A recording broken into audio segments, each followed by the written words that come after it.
on here, Larry. It's fucking incredible. So thank you so much for coming on here, man. I really appreciate it. Absolutely. Love being on, and happy Super Bowl Sunday to everybody. And, man, we got a lot to talk about. We do. And real quick, let's talk real quick about the Super Bowl because we'll talk about Niners in just a minute. So I want to start with that. Do you think that the Chiefs are going to try and take away Saquon Barkley and make the Eagles a more of a one-dimensional offense? What do you think Spagnuolo's game plan is against the Eagles? It's really interesting. Warren Sharp had a bunch of stats on this, and one of the things that's really interesting is that the Eagles run tons of three wide receivers, 81% in the playoffs. They've been in three wide receivers, and they run the ball well out of three wide receivers, and the Chiefs struggle to stop the run in three wide receiver sets. So I would expect you're going to see, a lot of, you're going to see some wrinkles for sure. I do think Spags, who normally likes to play man, when he looks at the numbers and sees how well Hurts has handled man-to-man coverage, is probably going to throw a bunch of zones at him in this game. The other thing is when you pressure Hurts, he's a totally different player. So I would expect Spags to play a lot of zone, blitz, a lot of zone blitzes. If you look at the numbers, the man blitzes Philly can handle, the zone blitzes Hurts struggles with. So I think they're going to play a lot of zone. I think he's going to blitz them from all angles. Get ready for a lot of exotics. They're going to force the ball out of his hand. And, I love the under in this game because I think both defenses are going to play that bend but don't break. Fangio's great at taking away the deep ball. Spags is going to force Hurts to get rid of the ball early and check it down underneath to, Goddard. I think Goddard could have a real good day if you're looking for a prop bet. But yeah, I like the under. I think both teams are going to score, but I think both teams are going to, the defenses will win the day. So I kind of think this is a defense rules the day kind of a day. And I think you're going to see a lot of futility, maybe some turnovers, maybe some sloppy football. And at the end of the day, I think the Chiefs are going to wind up winning the game, even though I believe the Eagles have the better roster. The Eagles have the better roster. They have the better talent. They're playing better. But this is Mahomes' time. This is Andy Reid's time. Mahomes is the best. Reid's the best. Taub's the best. Spags is the best. Chris Jones is the best. And at the end of the night, I think Kansas City is going to be on top. And I do think I would take Kansas City to the under on a teaser. Well, even last season, in Super Bowl 58, the Niners had the better team. They had the better roster. They had more talented stars. But at the end of the day, the Chiefs pulled it off. I mean, you figure you take them to overtime and you lost to Patrick Mahomes on a game-winning drive. I mean, you lost to the best in probably the best way. Or I should say in the worst way for the Niners. But in that game, though, the Niners defense held Mahomes. I mean, their offense couldn't do much of anything throughout most of that game until the fumble on the punt return that got them back in the game. So I really see the Eagles kind of having that same kind of defense against Mahomes in the offense, where they're not going to be able to do much. But I think the Chiefs are going to try and go deep early because they're going to try to get a lead early to force the Eagles to kind of abandon that run game as quickly as possible. But if you're the Eagles, you can't, because Saquon Barkley's Offensive Player of the Year. The guy's the Christian McCaffrey of last year. Now, are they going to lean more heavily on him and run the ball better than the Niners did with McCaffrey? We'll find out. But defensively, the numbers say no. I mean, last year the Niners rolled in with the number one offense. Spags held them to 3.6 a carry, and the longest run was 11 yards. 2 years ago, the Eagles rolled in with the number one rush offense.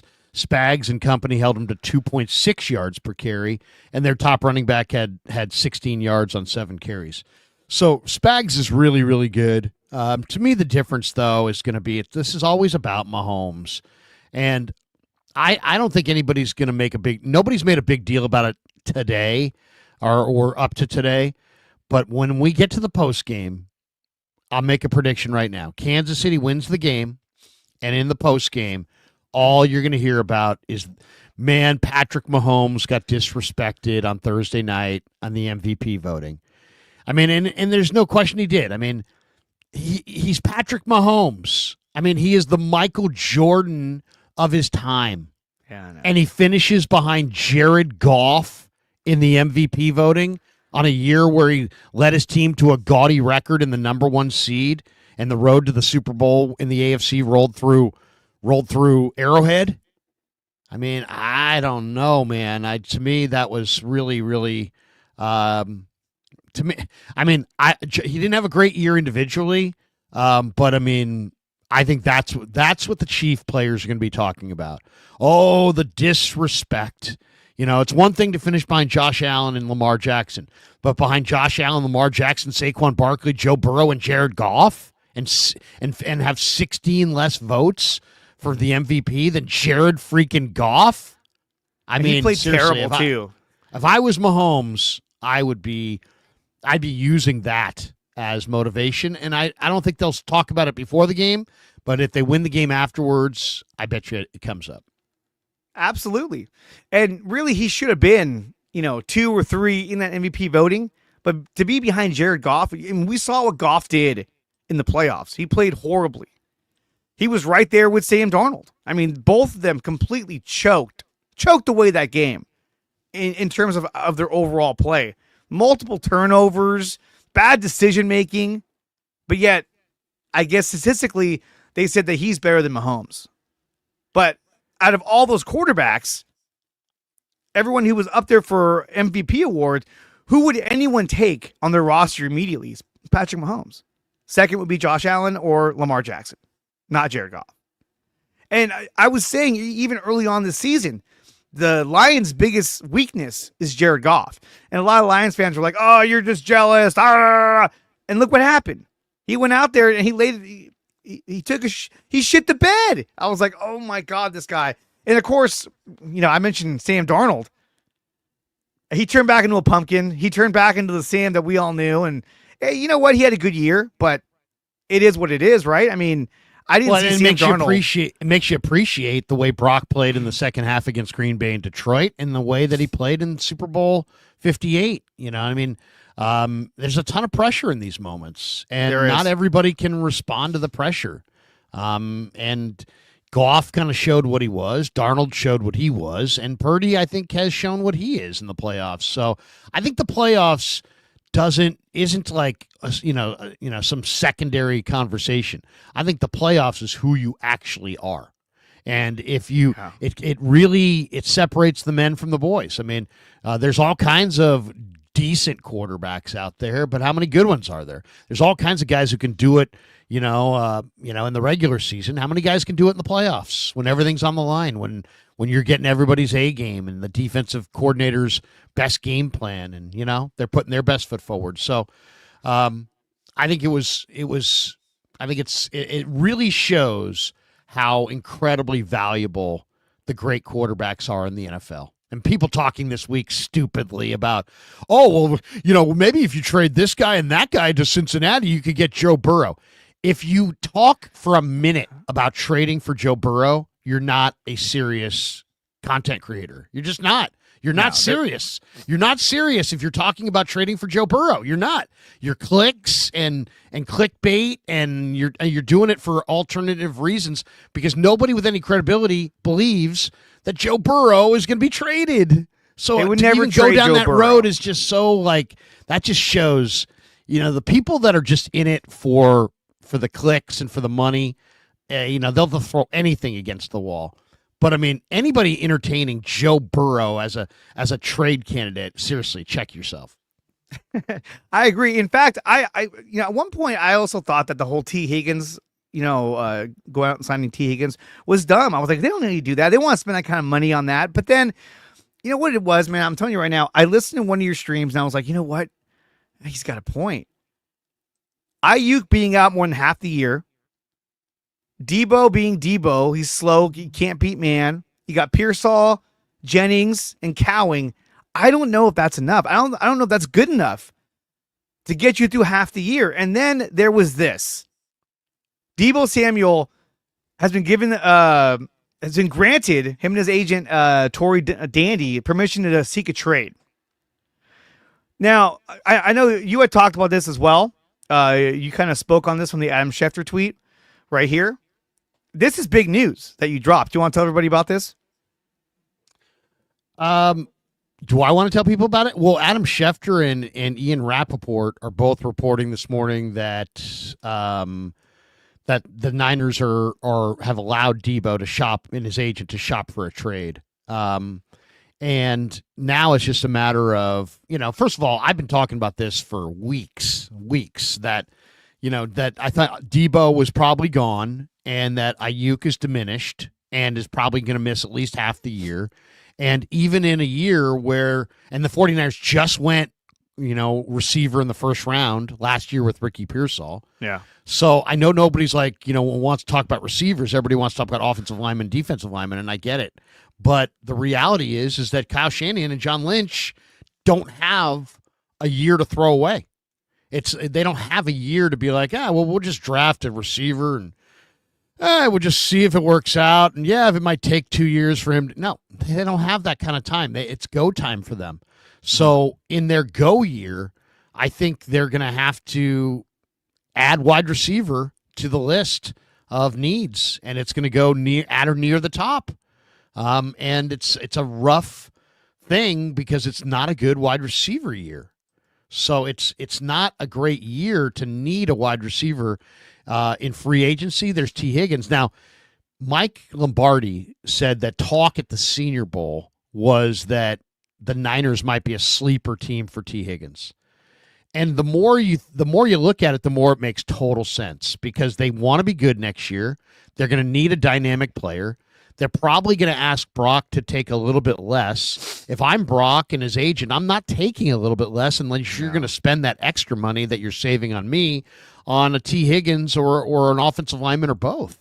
So then if you look closely at the draft, and I already have extensively when it comes to the receivers, and there aren't receivers. I mean, you're not going to be able to do this in the draft. I mean, I really doubt that highly. I mean, there's Tez Johnson from Oregon. He's a tiny little slot receiver. He's about 150 pounds. He's probably going to be a third-round pick. There's Trey Harris from Ole Miss, who's really special, and you could get him in the second round most likely.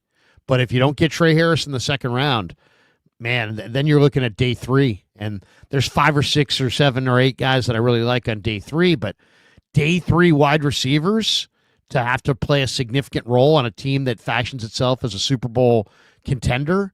So, I looked at the free agent market at receiver a few weeks ago, and, I was thinking at the time, well, maybe like a Tutu Atwell or a Rondale Moore, somebody who can really run, and I still think those guys are viable. But they're not, that's not Ayuk, that's not Deebo, these are more complementary type players. Yeah. So, I don't know if it's trading for Devontae Adams, trading for Garrett Wilson, trading for Tyreek Hill, signing Darius Slayton, signing T. Higgins, or if they're going to go in the draft. But they, in addition to trading, Deebo Samuel, they need to get somebody because they won't be able to win the Super Bowl or even contend for the Super Bowl with just a day 3 receiver added to this mix or some secondary, speedster wide receiver added to this mix. They need a significant player at receiver. I think they are aware of that, and that's where I think the Higgins rumors are coming from. Well, on top of that, I was also talking about what you had posted about him selling his house in the Bay Area. I mean, that's huge news. Yeah, I mean, the fact that he's selling his house in the Bay Area tells me that he's already 1 foot out the door, that he's already expecting on possibly going somewhere else. But yeah, I have a buddy who works in real estate who called me 3 weeks ago and said Deebo's putting his home in Morgan Hill on the market, and looks like he's definitely selling his home, whether he's leaving or not.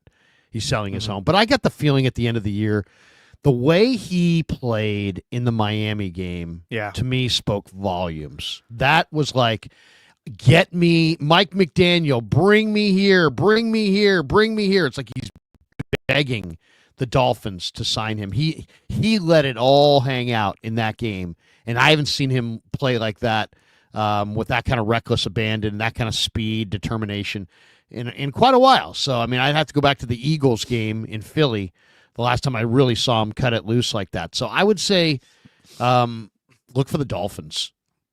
Yeah. I mean, he played his ass off in that game, and he hadn't done that almost all year. So it was kind of like, wait, what's going on here on a game that didn't really matter to either team. So we talked but don't about expect that. a lot back. Don't expect a lot back. I would No. say if you get more than a 5th round draft choice, I'd be shocked. I mean, the main thing is saving the money on Deebo is what you would get in return. But no, you're not going to get a receiver, impact receiver in return. Like you were saying, it'd be like a 5th round pick. God forbid a 4th round. I'd be like, oh my God. But you won't get a lot in return. But it'll free up cap space to go after a receiver like a T. Higgins, who at this point seems way more of the better choice than Deebo Samuel.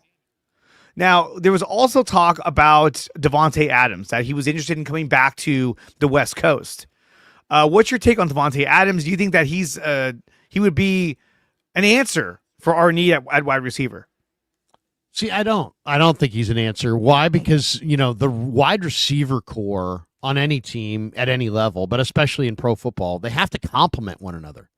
So, you can't have 5 possession receivers, and you can't have 5 burners that can't run routes. I mean, you have to have guys that complement one another. The Niners already have their short and intermediate route running, chain mover, continuity piece receivers, and that's what Devontae is at this point in his career. He's not a super dynamic down the field guy. He's a back shoulder throw guy. He's everything within 10 yards of the line of scrimmage. And I just don't. If you have Pearsall, you have JJ, they're not going anywhere. What you really need is Garrett Wilson. You need somebody who can run routes, but also run sub 4.4. You need somebody who can. I mean, Deebo Ayuk ran your deep routes, and you're not going to have him for the good portion of the year. And then after he comes back, who knows if he can even still run those routes? He had a major injury, so to me. JJ is your possession guy. Cowing could be a little bit of a speedster, but I don't know. I don't even think I would really factor him in. I just, because he has strength deficiencies and he needs to get a lot stronger. But they need somebody who can run. They don't just need a receiver. They need a dynamic receiver that can run sub 4.4 or 4.4 flat. They got to have somebody who can really move. So I don't think Devontae makes sense. Yeah, I mean, he, like you said, he is more of a short, a 10-yard kind of receiver. He's older. He's older. He's more of a diva as well. But he is a legitimate number one in the sense that the defense has to account for where he's at on the field. So you do get that. Baseman says Tyreek Hill. I know you had talked about that in the past. I think Tyreek Hill would be amazing. Unfortunately, you'd have to put up a huge trade package to even get that guy. But that would be something if they got Tyreek Hill to replace Deebo Samuel. Yeah, and he just stated he doesn't want to go anywhere. I have people on my Twitter saying trade Deebo for George Pickens. I think the Steelers would love to move off of Pickens, but Pickens is a diva who doesn't block, and the Niners receivers, you have to block. It's a big part of their MO is their receivers block. So I mean, does T. Higgins block? I mean, do we know if he's even a blocking type of receiver? And I haven't big seen body. much of him. He's a big body. T. Higgins he's a 6'4" receiver. I'll say this: T. Higgins at the end of the year looked like a true number one. He was amazing. I mean, I had him on my fantasy team. I couldn't believe I don't even love T. Higgins, but I had him on the team, and I was like, well, I guess I'll put him out there because he just kept playing really, really good ball towards the end of the year, and he looked great. So, I don't know what I gotta think T. Higgins is going to get broken off to the tune of $25 million a year. So I don't think he fits either, to be completely honest. They're probably gonna, Garrett Wilson would make a lot of sense. Why? Because he's on his rookie deal. But you're gonna have to trade draft picks. Yeah, you're probably gonna have to give a 2 this year and a 2 next year or something like that. It's not gonna be an easy package. But you know what? Garrett Wilson would be who I'd go after for sure. Somebody who can run. Or maybe I would try to get a Darius Slayton in free agency at a reduced cost. But you got to have somebody who can run. You can't. The Niners. One of the problems the Niners have is they're just too damn slow. They're slow on the perimeter on offense. They're slow on the perimeter on defense. They can't score quickly because they lack speed. They need more speed. Well, and that was a big topic too at that press conference when you're like, "Hey, you said your team looks slow," to Kyle, and you're like, "What does that mean? Does that mean more Jacob Cowing?" And he kind of backpedaled a bit, like, "Well, it's not really what I meant, but it's true that. But they've been slow all year. They don't have a burner. They don't have anyone that can stretch the field, and they really need that kind of dynamic player." Speaking of dynamic players, we heard earlier, last week, that Myles Garrett wants to be traded. Now that's been a big topic, especially on my channel. I've been talking about that all week long. Do you think that getting Myles Garrett, is that a viable option you think the Niners should explore, and you think they have explored that option? Well, I think it's just really important when you have a player that's that dominant to be in the deal flow and figure out where he's going to go and decide what you want to offer based on where he's headed. I mean, if he's going to the Indianapolis Colts, then you know what? Maybe just let him go. But if you think he's going to wind up opposite Jared Verse on the Rams, then maybe you may want to, try to prevent that from happening.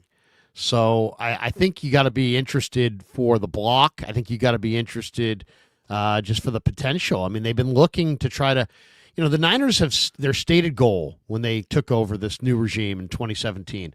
We want to build around the D-line. Okay, they brought in Buckner, or they brought in Bosa in year 2, and they brought in D Ford. They got to the Super Bowl with Armstead and Buckner inside. They got close, but they haven't been able to get it done. And now their defensive line has regressed significantly. You got to be interested in Garrett just because he's such a beast. But I will say this. If you truly have confidence in your personnel department, and if there are guys in that personnel department that truly have confidence in their ability to draft and find winners, I don't know that I'm going all in on multiple draft choices this year for one 30-year-old defensive lineman when I'm staring at a crop of defensive linemen that's so unbelievably deep and talented. I mean, in my world, I would trade back from 11 into the 20s and then just draft like 5 or 6 defensive linemen of all shapes and sizes. There's all kinds of guys that can hunt the quarterback in this draft. And I know Garrett's intriguing, but I think, it's one guy. And if you have one guy, then all of a sudden he gets hurt, you wind up being the Warriors in the finals against the Raptors. Yeah. And it's like you're not deep enough. You get beat by a deeper team. Depth matters in the NFL. Now, Myles Garrett's spectacular. If I could get Myles Garrett and trade future picks or players in future picks, and hold on to my arsenal of picks this year, then yeah, I'm very, very, very interested in Myles Garrett. But if I have to trade my picks and I think I would this year. I think I would rather just trade back from 11, garner more picks, and draft my 5 favorite defensive linemen and take my chances. Yeah, but I mean, can you imagine Myles Garrett opposite Nick Bosa? I mean, the kind of havoc they would, raise on the field would be extraordinary. We haven't seen that since when they had D Ford.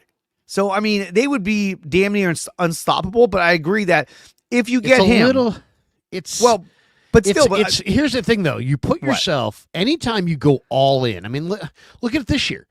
The Niners went in the last couple of years. They went all in on Trey Lance. How did that work? They went all in on Javon Hargrave.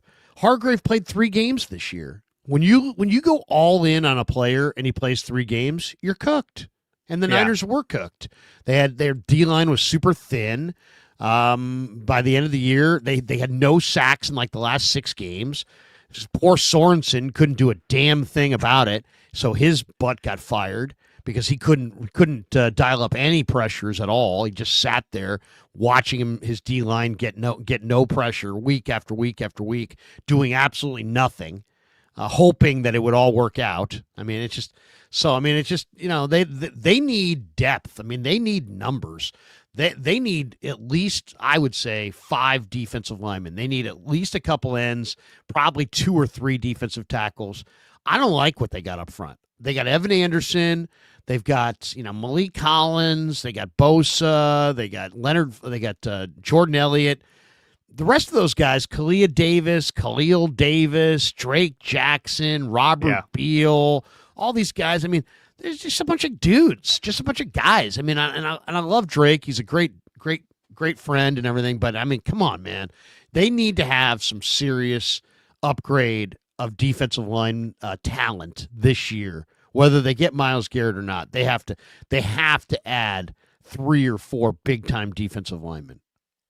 Well, and then we talk about the players that bringing back Robert Saleh, now bringing in Gus Bradley. I mean, do you think that is going to help bring in more talent defensively? Maybe some of the players that played with these guys or that played with Saleh over in New York. Do you think some of those guys are going to maybe want to come over and say, hey, I want to follow my old coach and play for San Francisco? I mean, there's always potential for it. I mean, I would say if you said who's likely to come, I mean, a lot of people have talked about Jamie and Sherwood. Mm-hmm. Sherwood would not be bad. I mean, converted safety, former Auburn star who's coming off a year where he was fantastic. I could definitely see Solomon Thomas coming back just because of how hard he plays, and he is kind of a harder playing version of Kevin Givens. I could see them letting Givens walk and going with Solly, who's got a little bit more professionalism, a little bit more motor, a little bit more effort, essentially. So I could see Solly coming back. Other than that, it's hard to say. Maybe Chaz Surratt. He's a 4 or 5 linebacker. They're going to need, as I said, they're going to need multiple linebackers. Chaz didn't play a lot for the Jets, but Robert Saleh during the Hard Knocks seemed to be pretty impressed by Chaz Surratt and his talent in camp. So I'd say Sherwood and Surratt and Solomon Thomas, maybe Ashton Davis, maybe DJ Reed. Those guys all could be in play. As far as Gus Bradley, he comes from Indy. I mean, they have Ebukam and DeForest Buckner, Kenny Moore, but I don't know that there's a, EJ Speed, the linebacker, might be somebody that could come with Gus Bradley. I will say this, man, it was nice to see Sam Womack develop under Gus Bradley there in Indy this year. I mean, that was a mistake from last year. They never should have got rid of. I mean, really, the last 2 years they kept Isaiah Oliver and Devondre Campbell and just guys that just couldn't play a lick. This year you're keeping Isaac Yadam and you're cutting Sam Womack III. Why? I mean, that was just idiotic. Well, it's like you were saying is because they gave them contracts. So they were like, well, we paid these guys. Let's just hang on to them. Yeah, I mean, let's justify bad free agent decisions by cutting good young draft choices. I mean, that's like personnel malpractice right there. It's terrible. They're just like, well, we spent the money on them. We got to see it through. Like, no, you evaluate their talent and what they're able to do based on everybody else. And then you take the best player and move forward with them. And I agree with that whole sentiment that you put out there earlier last season was that, they went with the guys that they gave contracts to. And that bit them in the ass. Devondre Campbell was awful all year. He had a couple of good games, and then he had the big game, the big fuck it moment against in the Rams game where he just laughed. It was like, which I predicted 3 weeks ahead of time, and I'm like, you got to get this guy out of here. I mean, seriously, it was so obvious to me that this guy was not going to be able to handle. I mean, it was obvious what he was there for, right? He was a stopgap place filler for Greenlaw to get healthy. So we all knew once Greenlaw got healthy that he was going to be out. The only debate was, what would be the health status of the rest of the unit and how it would all come together. But man, 3, 4, 5 weeks before he went crazy, I'm like, this guy you're going to have to literally usher him off the campus as soon as you take him out of the starting lineup. And those 12 men on the field penalties, Devondre Campbell, he would not come out of those games and of that game. And Sorensen covered for him. If I was Sorensen, I never would have covered for him. I would have said Devondre Campbell's unprofessional. He refused to come out. That's why we got the 12 men on the field penalty. It's on me. I'll own it. But, we're in the process of cutting this guy's ass. And instead, he just covered for him. And when I asked him about, hey, Campbell, why is Campbell playing over Winters? He gave me this long diatribe BS answer about experience and this and that. And the guy, you saw Kyler Murray run by him for Everyone a ran by 50-yard him. touchdown. You saw Geno Smith on the backbreaker touchdown in the Seattle game at Levi's. Devondre was 10 yards down the field in front of him, and he never even got a finger on Geno because Devondre Campbell has no lateral agility to speak of. He's so top heavy. It was just like it's an unbelievable screwed up signing. Not to mention the guy showed up at practice every day 15 minutes late because they gave him an ability to ride the exercise bike.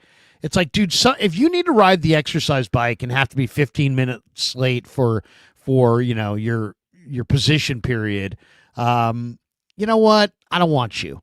I'd rather go find somebody in the draft who's hungry and is going to show up at practice on time, not some guy who's so old and so decrepit that he needs to get on an exercise bike for 15 minutes before he can get out to practice. I mean, watching that guy jog out to practice in the middle of practice every single day, and I'm sitting there going, who the hell authorized this? And if this guy needs to be on the exercise bike for 15 minutes before practice, then he's too damn old. And guess what? When he got on the field on Sundays, guess what we saw? He was too damn old. So they screwed that up in the worst way. So we're talking with Larry Krueger, host of The Krug Show on YouTube, host of Niners Nightly on KMBR. Real quick, as we round things out, we saw this being posted by Dan Rossini that the Niners have begun contract negotiations with Brock Purdy's agent, and they feel like the deal could be completed soon. What's your take on this? Do you think this deal gets done sooner rather than later, or is this going to drag on to mini camp and all that? Dude, I've been talking about this for weeks now, and I felt like I'm trying to convince almost everybody that I've streamed with about this, and nobody seemed to see it the same way. Now, my whole point is that what is the deadline for Brock Purdy's contract? Okay, some people are like, well, you got to get it done before the season starts. Well, no shit. Thanks for that. Other people are saying, hey, you got to get it done by training camp. But come on, this is a quarterback. This is your starting quarterback. He's got to be there the whole way through.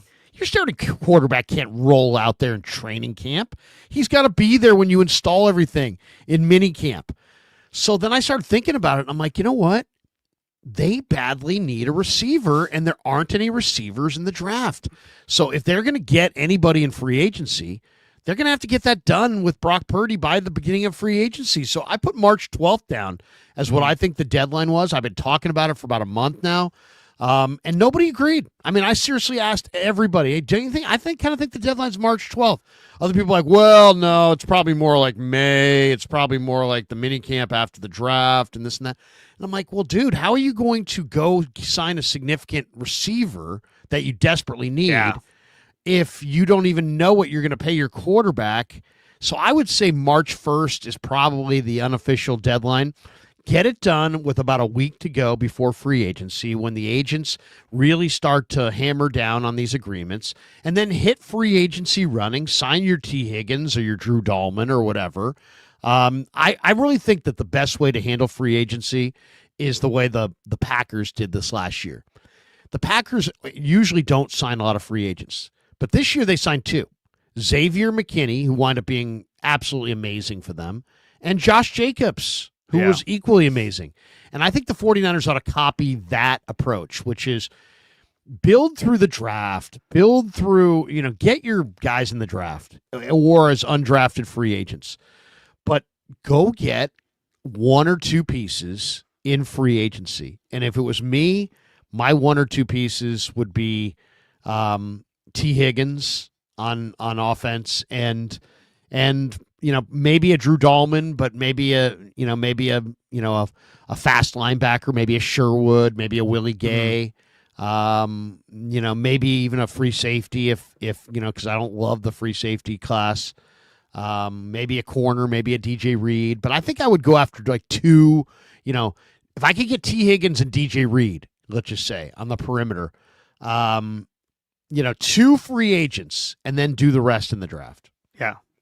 No, But that means get Purdy's deal done by definitely by March 12th. But and if that you makes get sense. it done by March 1st, which would be that makes that sense. would be in line with what her report was today, which is that they think the deal's going to get done soon. It's February the 9th. That soon, I'd say, is a month, and that is perfectly in line with exactly what I've been saying, which is get it done before free agency so that if you want T. Higgins, you can go sign him. Because first of all, how do you sign T. Higgins if you don't have a starting quarterback under contract? Yeah. Why is a receiver going to roll the dice on his career?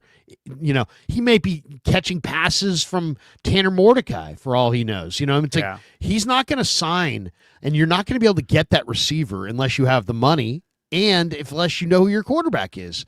So to me, both of those things point to Brock's contract gets done before free agency.